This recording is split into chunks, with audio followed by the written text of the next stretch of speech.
क्या आपके साथ भी कभी ऐसा हुआ है कि आप किसी कमरे में गए और अचानक भूल गए कि वहां क्यों गए थे? या किसी किताब का एक ही पन्ना 5 बार पढ़ा और फिर भी दिमाग में कुछ नहीं घुसा? हम सबके साथ कभी न कभी ऐसा होता है, लेकिन लाखों लोगों के लिए यह कोई इत्तेफाक नहीं, बल्कि हर दिन की कहानी है। आज हम बात करेंगे एडीएचडी यानी attention deficit hyper activity disorder के बारे में। बिल्कुल आसान भाषा में, कोई डॉक्टरी शब्द नहीं, सिर्फ असली जिंदगी की बात। 3 मुख्य चुनौतियां जिनसे आप पहचान सकते हैं कि ये एडीएचडी है। ध्यान न लगना, इनअटेंशन, दिमाग का कोहरा इसे आप कह सकते हैं। पहली चीज है ध्यान ना लगना। एडीएचडी वाले दिमाग को आप एक ऐसे कंप्यूटर की तरह समझ सकते हैं जिसमें एक साथ 50 टैब्स खुले हैं। कहीं बैकग्राउंड में गाना भी बज रहा है, लेकिन आपको समझ ही नहीं आ रहा कि वो कौन से टैब से बज रहा है। एक साथ इतनी सारी फंक्शनिंग हो रही है। असल जिंदगी का उदाहरण है कि एक व्यक्ति बिजली का बिल भरने के लिए लैपटॉप खोलता है। उसे बिजली का बिल भरने की बजाय एक बिल्ली का वीडियो दिख जाता है। वो उस पर क्लिक करता है। 20 मिनट बाद वो इंटरनेट पर यह रिसर्च कर रहा है कि समुद्र कितना गहरा है, और बिजली का बिल वही छूट जाता है। ऐसा कितने लोगों के साथ होता है, हमें कमेंट करके जरूर बताइए। ऐसा नहीं है कि ये लोग ध्यान नहीं लगाना चाहते, दिक्कत यह है कि इनका दिमाग एक ही समय पर हर चीज पर ध्यान देने लगता है। अब दूसरा साइन एंड सिम्टम है हाइपर एक्टिविटी, टिक करना, बैठ पाना। बच्चों में यह साफ दिखती है, जैसे बिना वजह भागना दौड़ना, लेकिन बड़ों में यह अंदरूनी बेचैनी में देखा जा सकता है कि अंदर से बेचैन रहना, पता ही ना लगा पाना कि किस वजह से बेचैनी है। एक व्यक्ति किसी ऑफिस मीटिंग या क्लास में बैठा है, पर उसका पैर लगातार तेजी से हिल रहा है। वो हाथ में पेन घुमा रहा है और बार बार अपनी सीट बदल रहा है।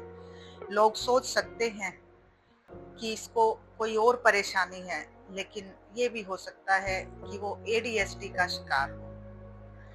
यह ऐसा महसूस होता है जैसे शरीर के अंदर कोई मोटर चल रही हो जो बंद ही नहीं हो रही। शरीर भले ही एक जगह पर बैठा हो, पर दिमाग मैराथन दौड़ रहा होता है। तीसरा सिम्टम इंपल्सिविटी, बिना सोचे काम करना या जल्दी जल्दी काम कर लेना। इसे आप एक ऐसी तेज कार की तरह समझ सकते हैं जिसके ब्रेक बहुत कमजोर हैं। रुकने में बड़ी कठिनाई आती है। जैसे 2 लोग बातें कर रहे हैं, सामने वाले की बात पूरी होने से पहले ही दूसरा व्यक्ति बीच में अपनी बात बोल देता है, क्योंकि उसके दिमाग में भी जो विचार आया है उसे डरा रहा है कि कहीं वो भूल ना जाए और उसकी बात बिना कहे ना रह जाए।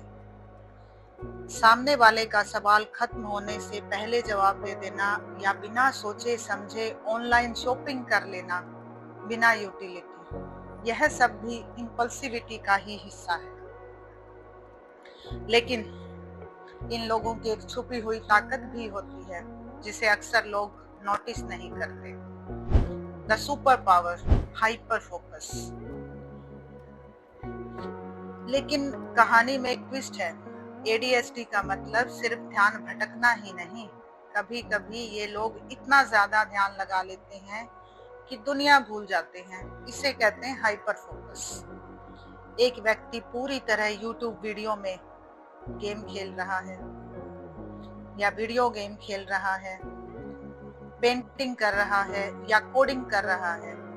खिड़की के बाहर शाम हो जाती है, रात हो जाती है, घड़ी में 2 बज जाते हैं। पास में रखी खाने की प्लेट वैसी की वैसी रहती है।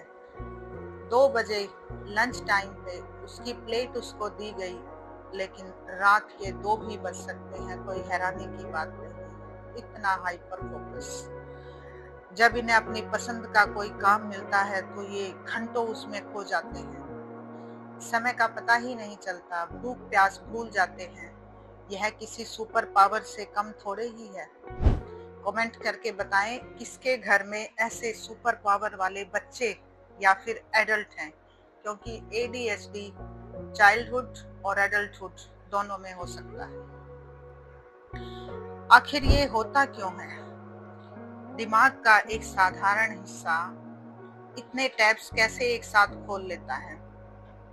ऐसा क्यों होता है? क्या ये कोई जादू टोना है या कुछ और है? यह कोई जादू टोना नहीं, बल्कि एक सिंपल बायोलॉजी है। दिमाग में जो केमिकल सिग्नल्स होते हैं, डोपामिन, जो बाकी लोगों से थोड़े अलग तरीके से काम करते हैं। यह कोई आलस नहीं और ना ही खराब परवरिश का नतीजा है, क्योंकि अक्सर पेरेंट्स ये मान लेते हैं कि उनकी पेरेंटिंग में कोई फॉल्ट है, वो उन्हें ध्यान नहीं दे पाए। ज्यादातर वर्किंग पेरेंट्स ऐसा समझते हैं कि हम दोनों वर्किंग है और हम अपने बच्चे पर ध्यान नहीं दे पाते या दे पाए, इस वजह से ऐसा हुआ, और गिल्ट में जीते हैं, बड़े परेशान रहते हैं।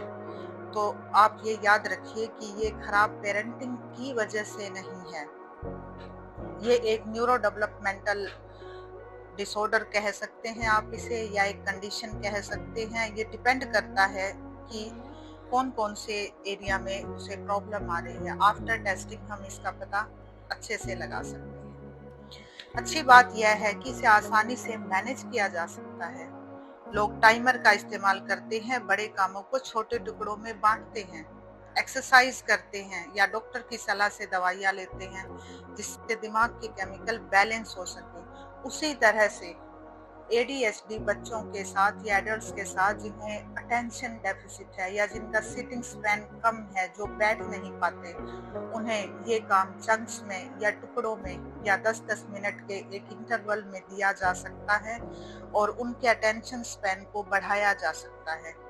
और भी टिप्स के लिए या इसके अच्छे मैनेजमेंट के लिए आप हमारी लॉन्ग वीडियो देखें, हमसे जुड़े और इसके बारे में पूरा जानें और अपने बच्चे की इस समस्या को अर्ली आइडेंटिफाई करके उसे सॉल्व करने में उसकी मदद करें। ये एक बीमारी नहीं है, एक न्यूरोलॉजिकल कंडीशन है, याद रखिए। नेट पर बहुत ज्यादा सर्च करके खुद को एंजाइटी का शिकार ना बनाएं और बच्चे को भी बीमार ना बनाएं।